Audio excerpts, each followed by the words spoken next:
Bonjour tout le monde, ça va, vous allez bien? Donc, la dernière fois, on a parlé des types de textes. On a parlé du texte informatif, narratif, explicatif, descriptif et ainsi de suite. Aujourd'hui, on va terminer avec le texte injonctif. Donc, le texte injonctif conseille ou ordonne un comportement à un destinataire. Ça veut dire le texte injonctif, il donne des conseils ou bien il donne un ordre pour quelqu'un, pour un destinataire. Donc, le texte injonctif peut donner des conseils, peut donner des ordres, mais aussi peut donner des consignes. Le texte injonctif peut aussi donner des consignes afin de réaliser ou d'interdire. Ça veut dire réaliser, ça veut dire de faire, ou d'interdire, ça veut dire de ne pas faire. Donc, le texte injonctif peut aussi donner des consignes afin de réaliser ou d'interdire une chose ou un ordre non discutable qui doivent être obligatoirement exécutés. Donc, il donne des ordres pour réaliser ou bien pour interdire ces consignes. Mais il faut faire attention parce qu'il y a une petite remarque. Le texte injonctif est presque comme le texte prescriptif, sauf que le texte injonctif, les ordres et les conseils sont non discutables, mais dans le texte prescriptif, les ordres et les conseils sont discutables.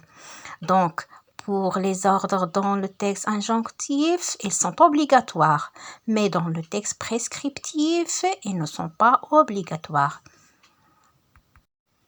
Alors, comment peut être un texte injonctif?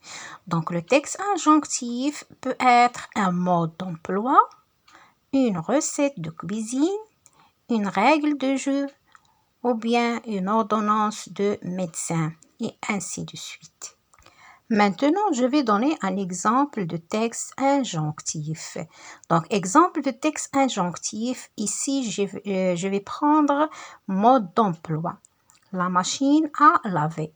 Donc, il y a ici des consignes à suivre.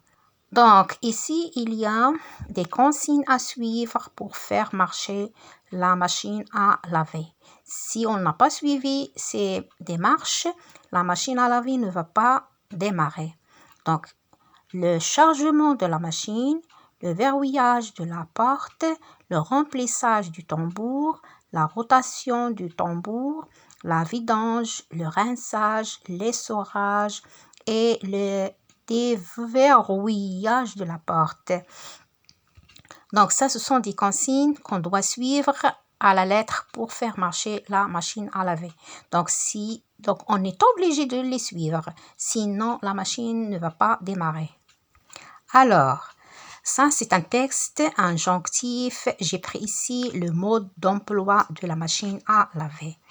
Maintenant, je vais faire une petite comparaison entre le texte injonctif et le texte prescriptif. Regardez ce petit texte. La pollution. La pollution.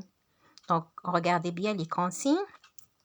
Évitez de jeter les papiers par terre, mais les jeter dans la poubelle.